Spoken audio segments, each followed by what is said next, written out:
I don't think you heard me. All right, let's begin again. Yeah, sorry, All right, wasn't working. all Okay, right, now it's okay. working. All right, it's working now. Baruch Hashem. All Yeah, right, welcome. We're going to learn Parshat Balak this okay. week. Parshat Balak is a beautiful parsha. We don't usually have the opportunity to learn it on its own. It's usually coupled with Parshat Chukat. This year, Baruch Hashem, is a leap year in the Jewish calendar, so we have the opportunity to learn each one separately. Parshat Balak, in a nutshell, can be summarized as a story about the king of Moab by name of Balak, and it's the name. And he was afraid that the Jewish people, after so many victories in last week's parsha, that they would just go through his land and plow it over. And he was concerned about that, and so he hired a prophet by the name of Bilaam to go and curse the Jewish people. And then Bilam was told by Hashem not to go. He went anyway, and Hashem said, "You can only say what I tell you to say." So Bilam says, "Fine." And so the joke is the punchline of the joke is that every time Bilam opened his mouth to curse the Jewish people, it ended up that he ended up blessing the Jewish people. The Jewish people are almost entirely not involved in this parsha at all. They are obviously the targets of the curses, but they're not really they don't know that this is going on. They find out that this went on only when they receive the Torah at the end of the Torah. So they might have not known very much about this at all, except that there was a command to kill Bilam, as we'll see later on. The end of the parsha, though, the very, very end of the parsha, we're not going to learn too much about it this year, but the last aliyah deals with advice that Bilam gave Balak to sort of prostitute their daughters to the Jewish people, and the Jewish people sinned and were punished, and so in a sense, Bilam still was able to hurt the Jewish people somehow by causing them to sin, and when the Jewish people sin, they lose their protection. So, with no further ado, that was the basic summary. Now we're going to jump right into our sources. This was sent out in the email, the source sheet, if I can find it. Should look a little something like this. Good. All right, Baruch Hashem. All right. So, we're going to now look at some of the psukim and some of the commentaries and see what deeper lessons we can learn from the story. As is obviously the intention of the Torah. Hashem gave us the Torah not just so we can learn history, not just so we can know that there was such a guy named Bilam or whatever, or Balak, etc. So we can learn lessons and live our lives differently. So we'll start with, and in today's class, I think you'll notice we're going to focus quite a bit on the earlier part of the parsha and a little bit on one of his later curses turned to blessings. But we're not going to really deal too much with the very end of the parsha. We've dealt with that in previous years. I invite you to look at our YouTube channel. By all means, subscribe, and if you can, and definitely check out. We've got hours and hours of Torah on just Parshat Balak alone, and plenty of other parshiot to go with it. All right, with no further ado, though, let's get right into the sixth pasuk in the 22nd chapter of the book of Numbers, and Bamidbar Chaf Bet Pasuk Vav Ve'ata, and now. So this is the command. This is the order that Balak sent out to Bilam to come curse the Jewish people. Ve'ata lecha na'arali et ha'am hazeh. Come and curse this nation. They're too big for me. Ulai uchal nakebo. Maybe they're gonna, maybe they're gonna defeat me. And maybe, sorry, the other way around. Ulai uchal nakebo. Maybe I will be able to defeat them. And chase them out from the land. I guess probably meaning the land near me, right? He was afraid that they were too close. Kiadati, because I know et asher tivarech muvarach, v'asher taor you are. Whoever you bless becomes blessed, and whoever you curse becomes cursed. So sounds like Bilaam has a lot of power, or at least Balak seems to think that way, right? As advertised, Bilaam is able to curse, and the cursing is effective, and he's able to bless, and the blessing is effective. So this is kind of a problem that the verse says this, because the rabbis in the Talmud say something very, very different. The rabbis in the Talmud tell us that Bilaam had very little power. Very little power. He was, ironically, he's not such a great prophet. In fact, he didn't really have much prophecy. All he really knew was, according to the Talmud, he knew when Hashem would be angry. Hashem has some degree of anger every single day, says the Talmud. Rega ba'apo, as they call it. For one moment every day, Hashem has to sort of, not has to, but releases some sort of anger in order to create a balance in the world of justice and goodness. And Bilaam knew when that moment was. There's some moment during the day, every single day, and he knew exactly when that second was. So in that second, he could have cursed or started to curse the Jewish people. That's what the Talmud says.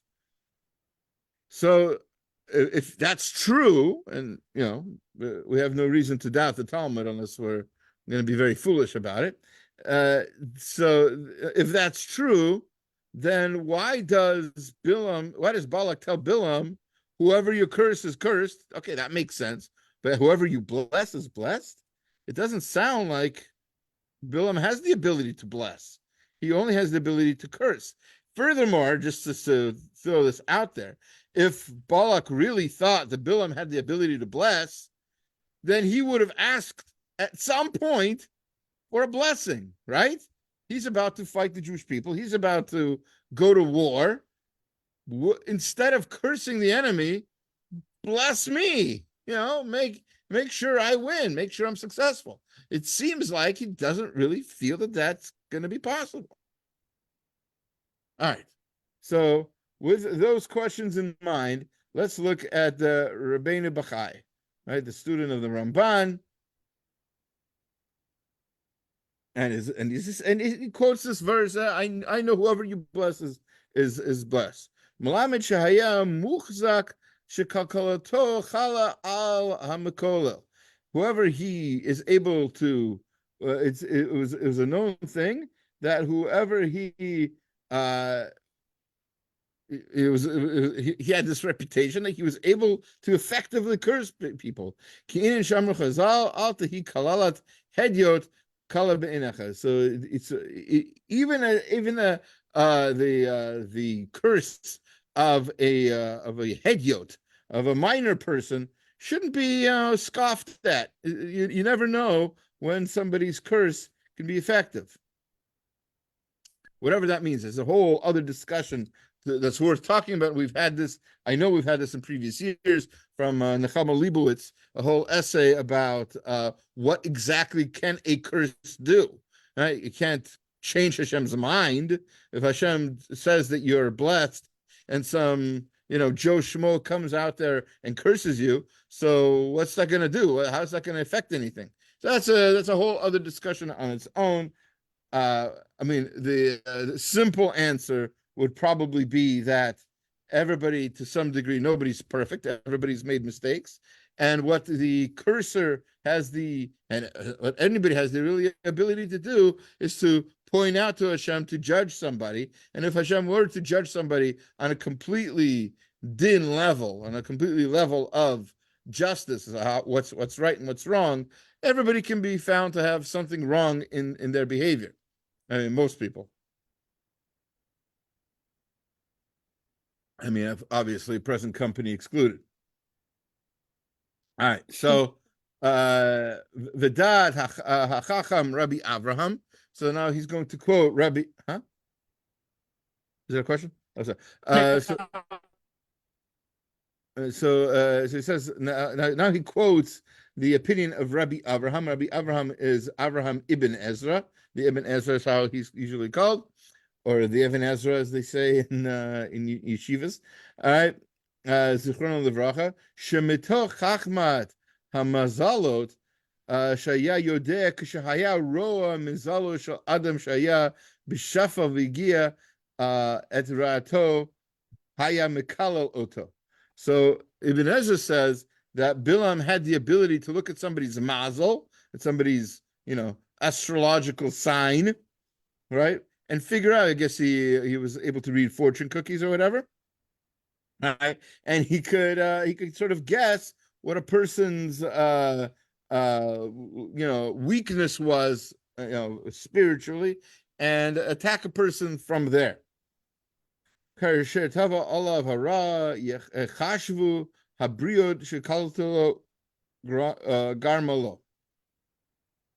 And that's how he cursed people. But that doesn't answer the question of why he said to him that he's able to bless. Ha'arim ledaber al sari Balak she'amar lo ucha la'avor al et pi Hashem. And he's not able, as he himself admits, he's not able to do anything on his own. All he can do is work through whatever it is that Hashem has already decided about a person. We said that already. Sorry. Up here. Ki ein yachol benotzo lishnot maaseh hayotzar o gzerotav. He's not able in any way to turn over what Hashem has already decreed. Right? A person has, as we said, low points in their lives, in their behavior, in their thoughts, and from there, somebody evil like Bilaam and powerful like Bilaam would be able to get begin a curse for that person. In other words, make a prayer to Hashem to focus on that part of the individual. That's but that's not this opinion of the Ibn Ezra is not what the rabbi said, right? That he did not have this ability. So now we go to the Sforno, right? The Sforno in 1600s Italy. So he says on the same verse, Asher Tivarach Muvorach, that he seems to have this ability to bless, which we know isn't possible. In his strength, he didn't have the power to bless. So why did Balak say that?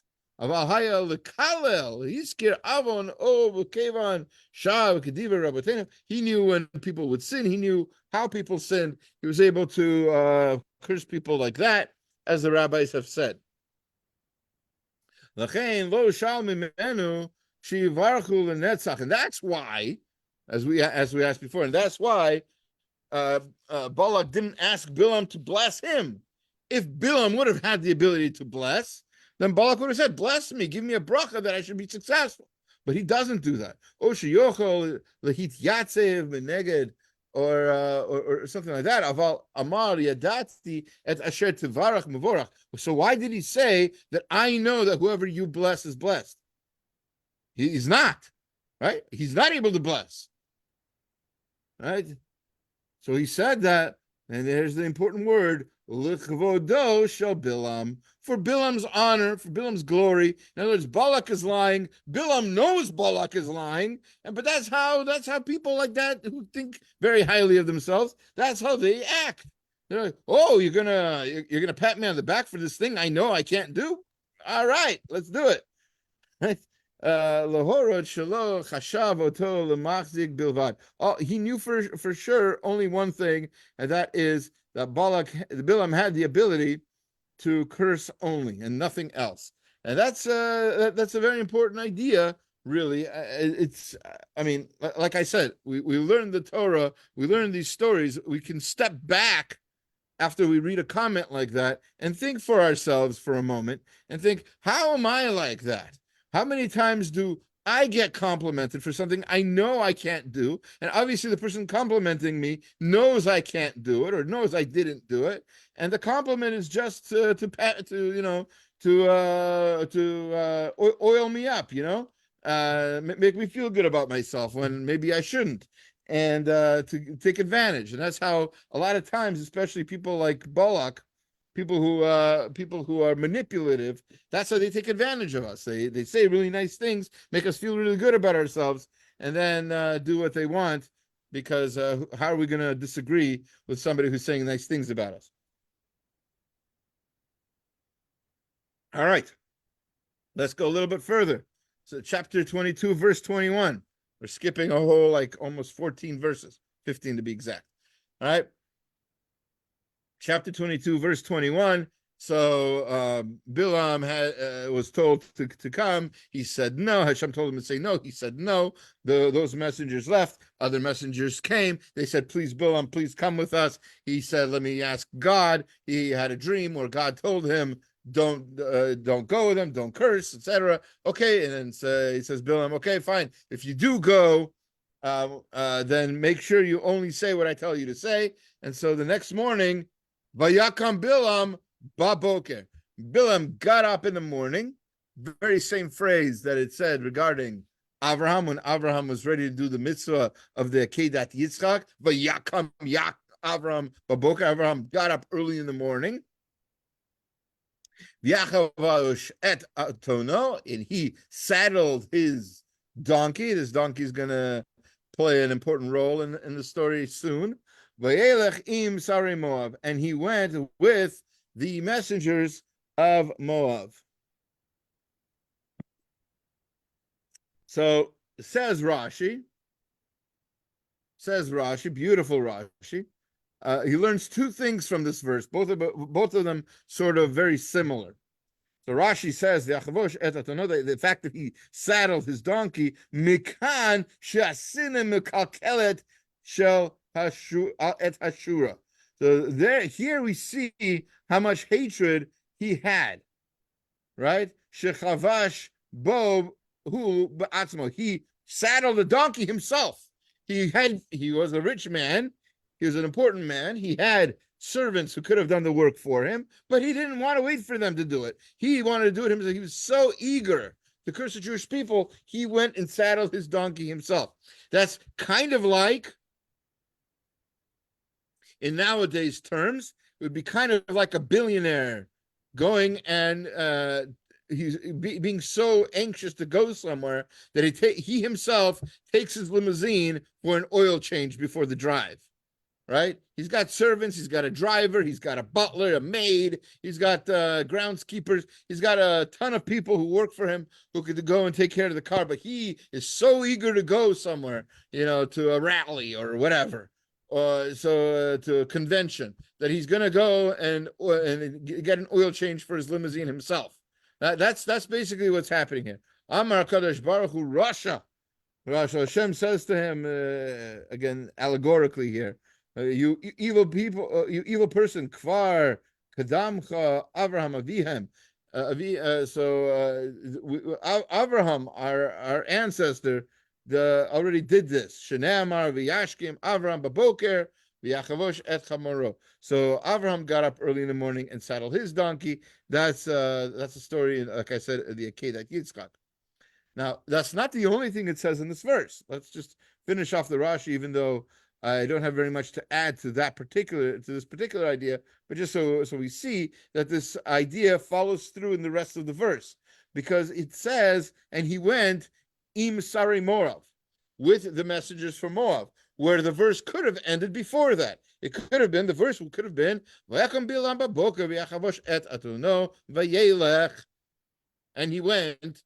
Why does it have to say that he went with these messengers from Moab, with these princes, with these dignitaries of Moab? Why does it have to say that? So says Rashi, Libo kilibam shave. His heart and their hearts were equal. Why were they there? They were there because they wanted to curse the Jewish people. He shouldn't have wanted to curse the Jewish people. He's there for the money.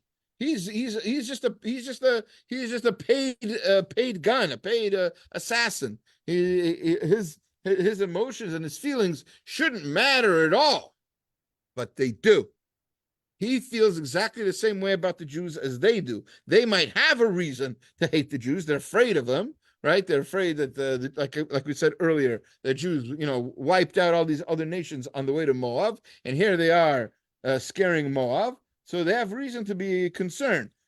Bilaam has no reason to be concerned, and yet he is.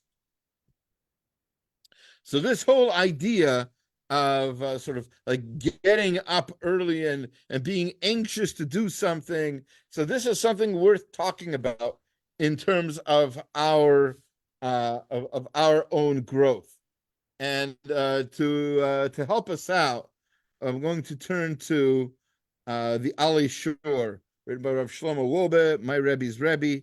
We're going to look at this Vad here on page 257 and 258 of the Ali Shur Volume 2.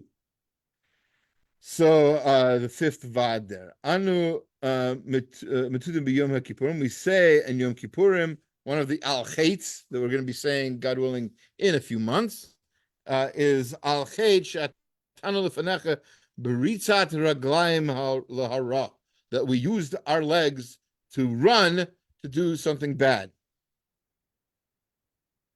Beritzat Raglaim, he asks. We ran with our legs?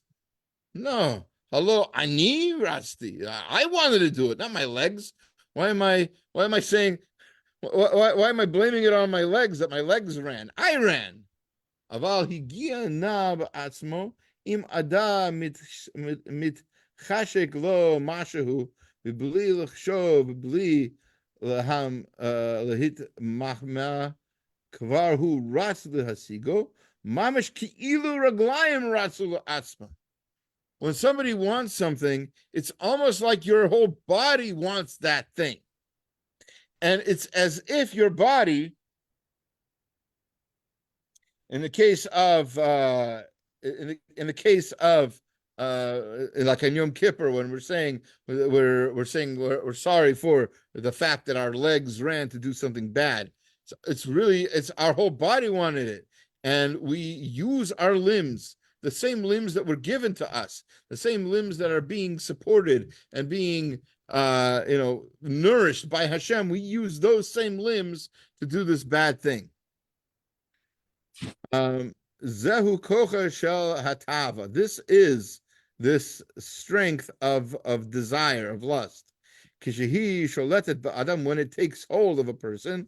Ha'evarim atzmam mitrotzitzim l'makom he sigata. So your entire body your becomes yourself. Haguf nitfas b'dvar tava ufoab oven atzmai mibli lachvo lechachot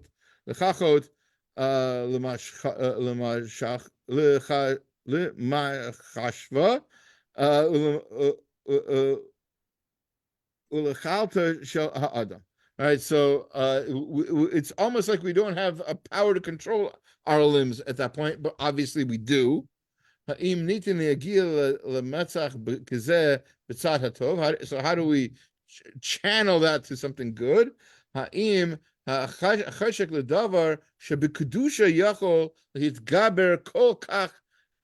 Adam al Ha'avarav Einam Mechachim Litzo Haseichel Elehem Poalim Ma'atzma.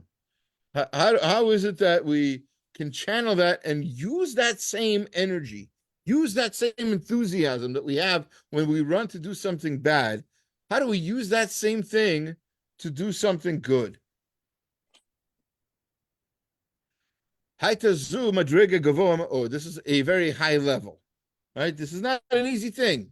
Right? We might fantasize, we might think about, how are we going to be better? How are we going to change? How are we going to be more enthusiastic about mitzvot? It's not just some custom, some hobby that we're doing, but something that's something I want to run to do.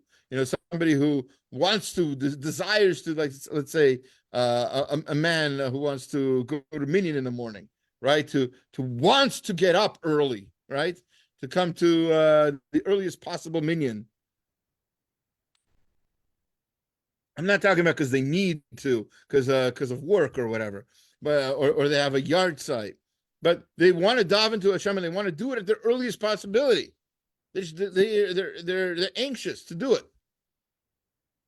Anxious is not a good word. Anxious has negative connotations nowadays.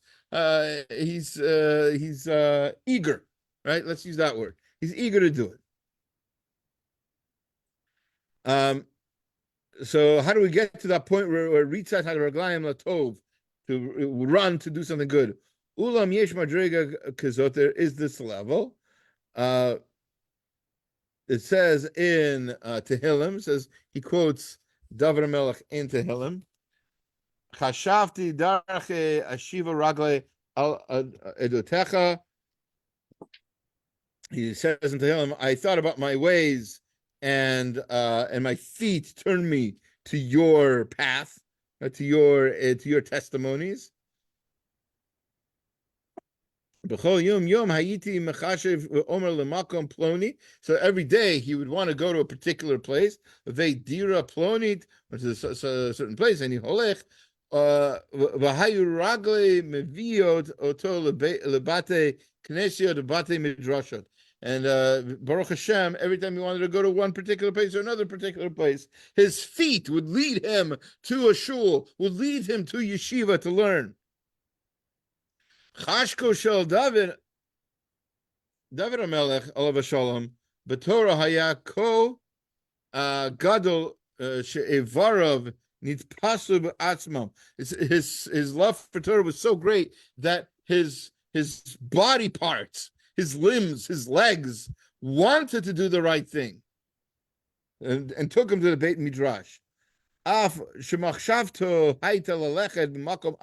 Even when his desire, his head, was something to go to one place, his feet led him to somewhere else. And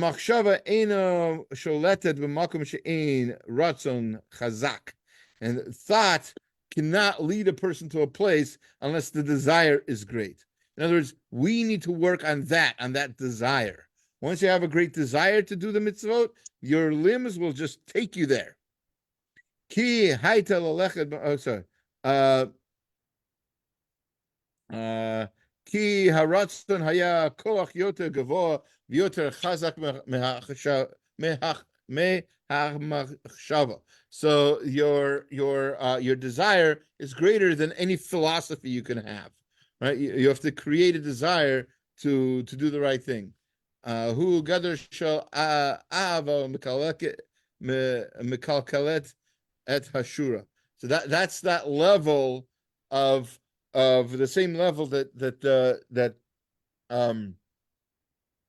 Bilaam had to curse the Jewish people, that he saddled his own donkey. This is the proof for this is the source we're talking about here, right? So that same ratzon, that same desire, comes from the idea of ratz, to run, right? Because you run where you want to be, right? He gives other examples. Also, he gives the example of Lavan and how he ran to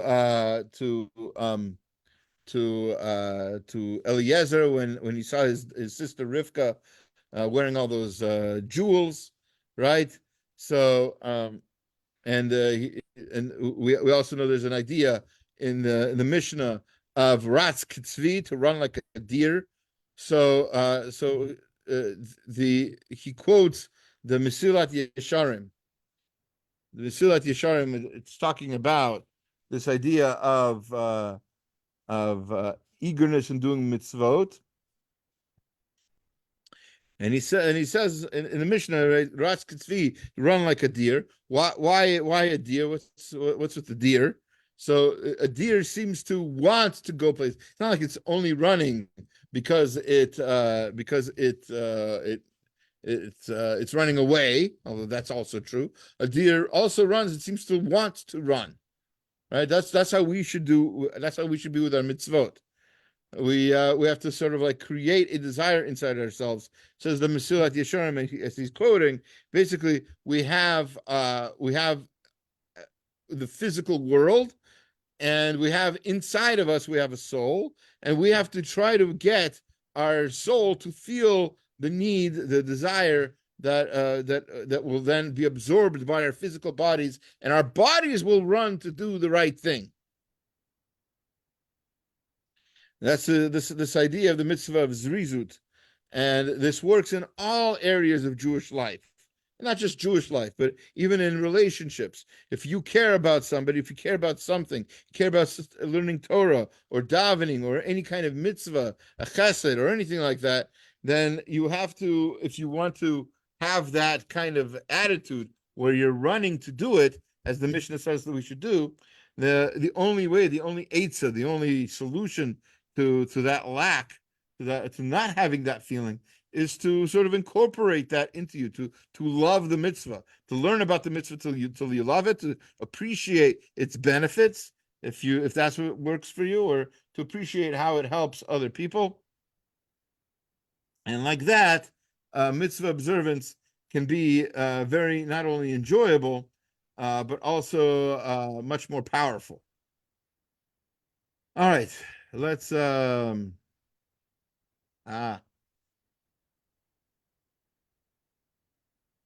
okay. As I said, as I alluded to earlier, this donkey is going to become important in our story. One of the most famous incidents in the Parsha is the fact that Bilam's donkey starts talking to him. At some point, he's in a narrow path, and an angel of Hashem gets in the way, and the donkey sees the angel. Bilam does not, because again, Bilam has hardly any power. And the donkey sort of swerves around, and it hurts his leg by going against a wall, against brush or whatever it is. And Bilam gets upset, and to the point where he's already beating the donkey, and the donkey says to him, "Why are you doing this? I'm your, as we'll see, I'm your good loyal donkey." And then Bilam responds to the donkey, and the question is going to be, why was Bilam, who is not worthy of very much, why is he worthy of such a miracle of hearing a talking donkey? So let's see, chapter 22, verse 27 and 28. Let's see the verses. Now we said this outside. Now let's see the verse inside. Let's see if my translation was okay. V'terah ha'aton et malach Hashem. The donkey saw the angel of Hashem. V'tirbatz tachat Bilam, and it lay down, it crouched down under Bilam. V'yichar af Bilam, and Bilam became super angry. V'yach et ha'aton b'makel, and he hit this donkey with a stick. And if that wasn't embarrassing enough, V'yiftach Hashem et pi ha'aton, Hashem opened the donkey's mouth. V'tomer leBilam, and it said to Bilam, Me asiti l'cha. What have I done to you? Ki tani zeh shalosh regalim, that you hit me these 3 times. There's 3 times, 3 incidents where this happened. What did I do wrong? And so, says the Meshech Chachma from about 100 years ago, he writes, Hakadmonim niflau al neis ptichat pi ha'aton. The earlier commentaries are astounded, are overwhelmed by this miracle of this opening of the mouth of the donkey. Mato eliot haya hanes gadol kazeh shenira rak le'enei sari Balak. Who saw this happen? The messengers from Balak? Bilam saw this happen? It's for their benefit that this such a great miracle happened? What do they need? What do they need this kind of miracle for? It says Va'ayin Rabbi Avraham Ibn Ezra. So again, he quotes the Ibn Ezra as well. We're not going to look at the Ibn Ezra right now, but he has his own answer about what's going on over there. Medira, now the Meshech Chachma has his own answer. Kima shechash Hashem yitbarach shelo yikalel Bilam. Hashem wanted that Bilam not curse the Jewish people. Ha'im akimat sfatav hava masa. And so the opening of lips is an action. Im hu yivarech ma'alanu hiki yikalel. If the one who has blessed already, what is it going to help that he what is it going to affect if Bilam curses the Jewish people? In other words, Bilam's on a mission. Bilaam's on his way to go curse the Jewish people. And Bilaam is going to, in his mind, think that I'm going to curse. If I curse, I curse. If I bless, I bless. Whatever happens, happens. Hashem says, no. You need to know that everything is in my hands. Hashem controls everything. And I've already blessed the Jewish people. There's nothing you can do to change that. So so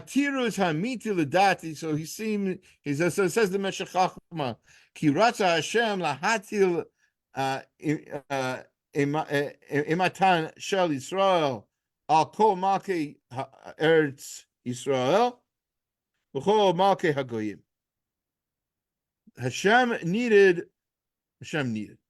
We needed for Hashem to place our reputation on the kingdoms of the world. See, the Jewish people, within a few months of this incident, are about to enter Eretz Yisrael and are about to start 7 years, count them, 7 years of wars to conquer the land.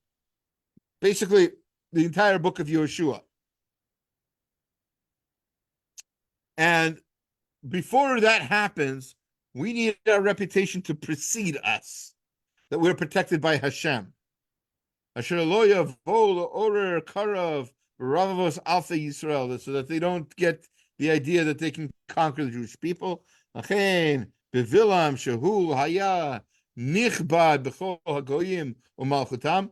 Bilam's reputation was very big amongst the nations and the people. Ayu sholim fol achri atzato lo shino. People would listen to his advice. In ishkrimuhu yachzeb hashagot, nishkabot mimaltam shel Yisrael. Hello, lo yakum ruach beish. But he didn't have that kind of power. V'yamenu kol goyim mi pachdam v'shatam asher haya kain haya asher kasher amra Rachav. So remember Rachav in the Haftorah a few weeks ago. So she was already telling the spies that Yeshua sent. She was already telling them that the Jewish people were a scary people, that they were afraid. The Goyim were already afraid of us then, afraid of conquering the land. So they scared the people. So all of this, so sha'af hayu az dvukim b'shem yitbarach, and that would also increase their belief in Hashem. Ubikol zeh lo ratza Hashem sheyarchu karav, she'asatan mikatrig, etc. So Hashem wanted the things to work out to make sure that the Jewish people had battles and that they were successful, but he didn't want for the Jewish people to be scary, but for the fact that Hashem protects the Jewish people to scare them. In other words, it's not just the fact that we're a great nation, we've got a great army, etc. We've got loyal soldiers. That's not what's supposed to scare the people. What's supposed to get them is the fact that Hashem protects us. Right? V'od pen yiflu hanelachamim miyivtachonam v'yikashlu be'emet v'zeh haya eitza muka v'chachmat habora yitbarach v'hapil ema al hagoyim b'divrei neviim bilam hakosem. So, in other words, now here's an opportunity to really sort of cement that idea that Hashem is with us through Bilaam, because Bilaam, this great curser, right? That's the best he can do is to curse somebody really well. So Bilaam's strength is with his mouth. Now Bilaam is talking, mouth to mouth with a donkey. How's that going to look? Right? Be'emed bada zeh belibo. So it shows that Hashem is controlling his mouth. V'kesef yana b'fiv. Elechein hara Hashem yitbarach pliya atzuma inyan ha'aton lifnei kol sari balak rabim v'nichbadim od. He wanted this to be seen by these messengers of Balak, and then that would greatly honor Hashem. Inyan would honor, Hashem by the fact that even Bilaam has to do what Hashem says. Inyan yosef b'gvul hatavai, and then that's why he made this completely unnatural event, right? The donkey speaking. La'arot ki Hashem o malach Hashem midaber im piv, that Hashem, or an angel of Hashem, speaks with its mouth. Mashahu Omer can speak through this mouth of a donkey, and then can also speak through the mouth of this Bilaam. Right? Omer hu Omer kedava Hashem itbach. Whatever he says is really only what Hashem is really saying.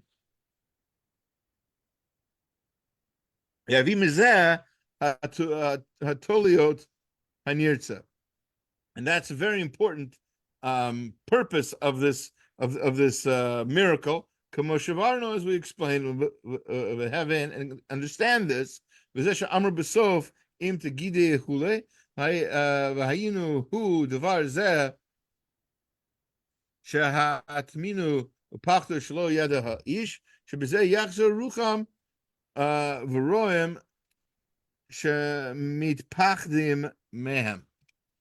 Again, so just to summarize what we just said,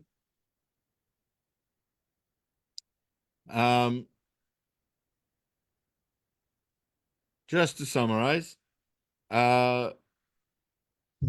event that happened with this miracle of the donkey wasn't a miracle for Bilaam. We don't care if he's inspired or changed or bettered in any way.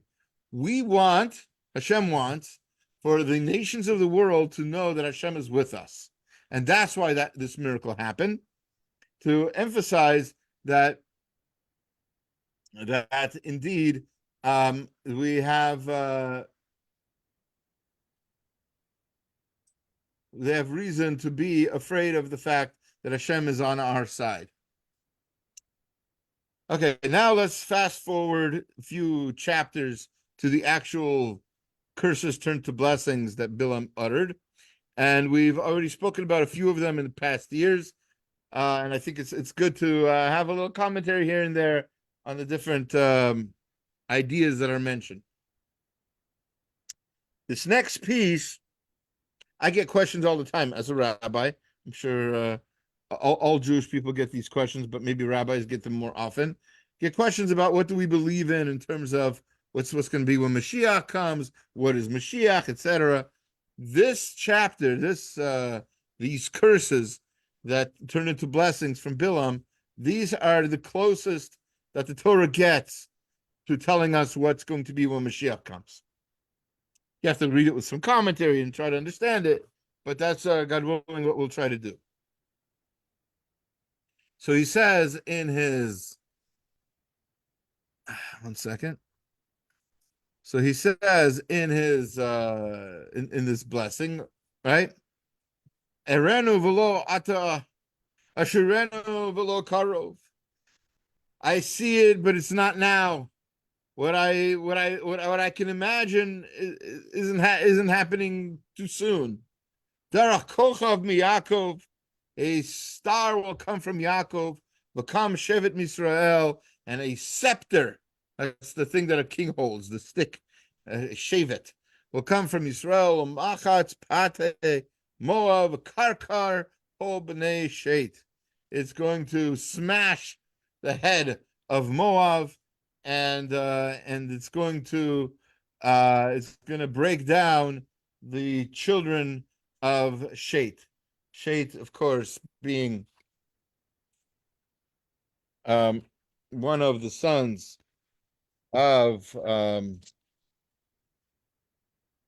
of the sons of the youngest son, one of the last sons of Adam and Chava, right? So second generation human being, and Seth, as it's called in English, the person who we all come from. So somehow this whoever this is, this person holding a scepter, this future king, is going to show the world who's in charge. All right. To understand this, we need to look at the Or HaChaim HaKadosh. Right? Or HaChaim HaKadosh, Reb Chaim Ibn Attar from Morocco, and writing about 150 years ago. So he says, this is, just give me one moment.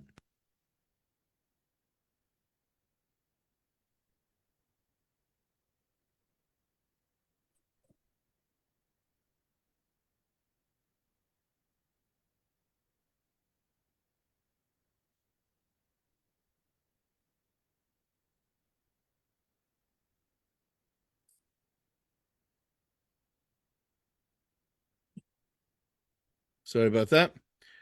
All right. Okay. Okay. So he writes, V'kafal ha'inyan v'shina halasha. So he seems to repeat himself many times. So already mentioned in previous comments of the Or HaChaim. By the way, this is not his entire comment on this verse. I just took out this piece because he says some interesting things about Mashiach that I think are worth everybody's knowledge here. So he said that a star is going to come out from Yaakov, somebody who's going to hold a scepter, going to come from Yisrael. So, do you have a question? I hear. Perush zot hi hanavua she'amar alecha arena, etc. He means that this is the prophecy that he talked about before, and he said, "I see it. It's not now. I view it, but it's not. It's not anytime soon." This is the same thing. It's all in other words, these verses are all about the same. This verse is all about the same thing. He's being very repetitive, and there's actually a reason why he's being so repetitive. It's almost like he's saying two different things, which he is, as we'll see in a moment. So this whole changing of the language and everything else is Yidbar al pi divrei hamazal. This is in line with what it says in the Gemara in Sanhedrin 98a. She'im tiyeh ha'gu'ula be'emet sa'ut zchut Yisrael. This is the Geula, the coming of Mashiach, the redemption that Jewish people dream about. It's going to happen because of the zchut of the Jewish people, because of the merits of the Jewish people. I just gave a drasha last Shabbat about our merits and zchut and how to get them. Yiyeh davar mufla b'ma'ala. It's going to be an amazing thing. V'yitgala gol Yisrael min hashamayim b'mofed va'ot, and it's going to be very clear and very well known because of something. Shemayim, the heavens, are going to make it very clear that this is what's happening. We're not going to be confused. We're not going to be like, is this Mashiach? Is this not Mashiach? I don't know. Kind of feels Mashiach-y. No, we're not going to be like that. It's actually going to be very, very clear, as it says. There's going to be signs from Shemayim, etc. Kamar b'Sefer Zohar, as it says in the Sefer Zohar. It says in the Zohar very clearly that it's going to be known when Mashiach comes. Masha ein kain kishetiyeh gula mitzad haketz. That's very different than if the geula, if the redemption happens because of the end. What does that mean? The end. It means the ein Yisrael ruim la, when the Jewish people are not worthy of it. The end is going to come, the end time. So we'll explain in just a moment, right? Shetiya b'ofen acher, when redemption is going to be very different. And that's what it says in the book of Zechariah. That's the redemption it talks about, which says, Shagol Yavo Ani V'rochev al Chamor. He's going to be the Redeemer is going to come poor and on a donkey.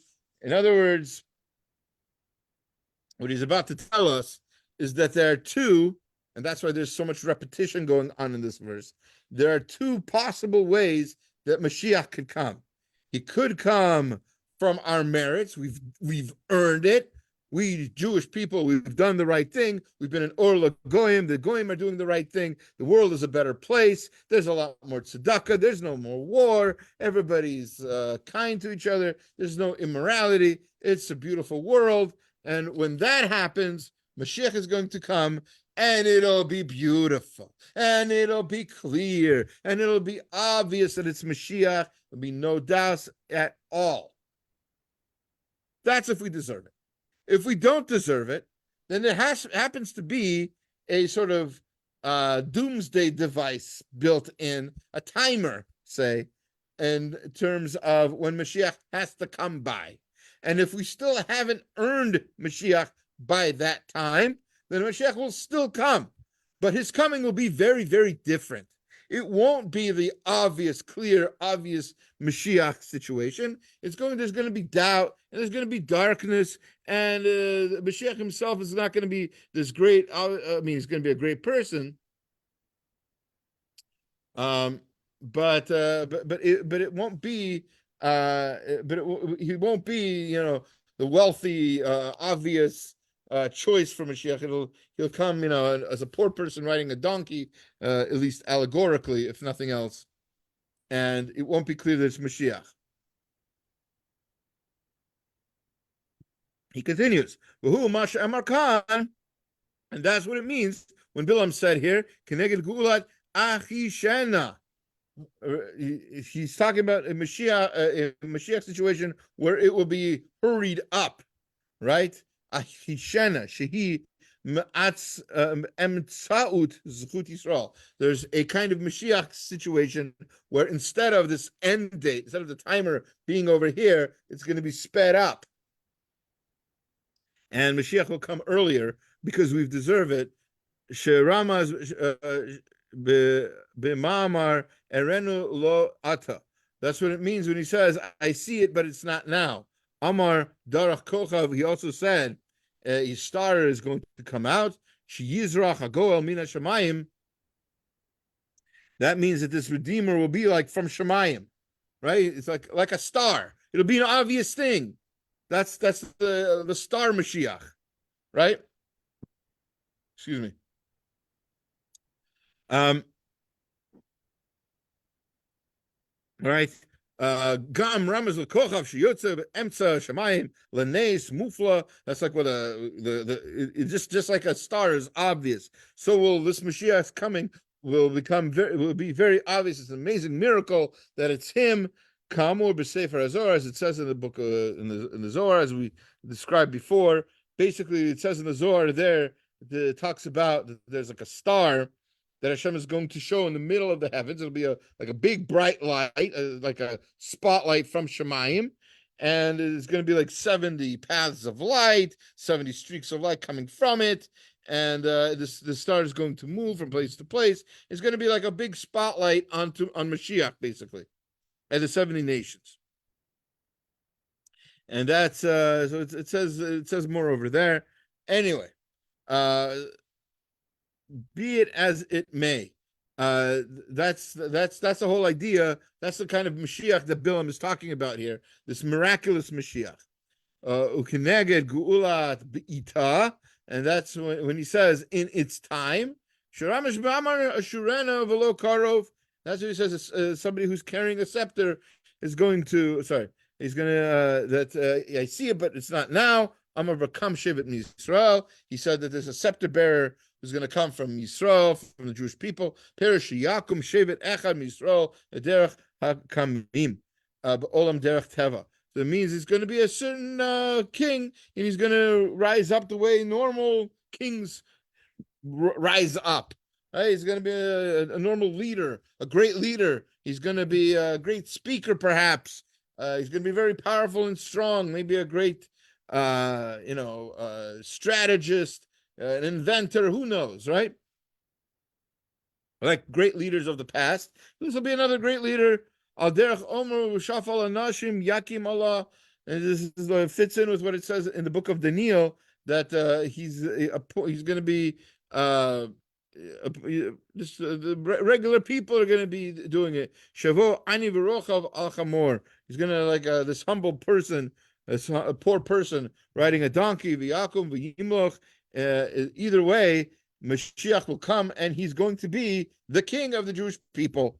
That's the idea.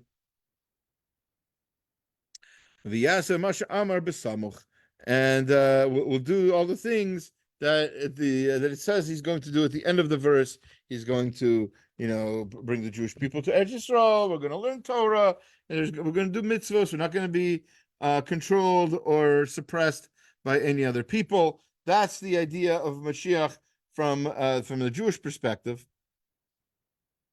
And so the idea being that again, in case people ask you, as they often ask, what do we believe in with Mashiach's coming? How is he going to come? So there are two possible ways. Either we're going to earn it by our good behavior, which I hope is the case, and she's going to come earlier, or it's going to come in an obvious way and very miraculous and all positive. Or unfortunately, there's also the possibility, as Bilaam alluded to, that we might deserve Mashiach coming in a less than glorious way, as like a poor person riding on a donkey, and we've already had a person riding on a donkey in this week's parsha, and we don't want Mashiach to be coming in such a lowly way. We want Mashiach in a good way.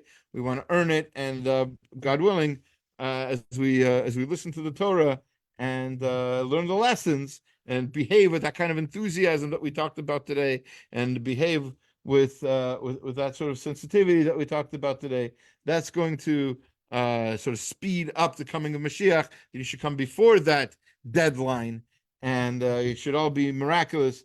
And God willing, if it happens soon, which it could happen, within a few days, any day now it can happen. And then when Mashiach comes, we won't have to fast this coming Tisha B'Av coming up in a few weeks. All right, thank you for listening. I'm going to stop the live feed to Facebook. If you have any questions now.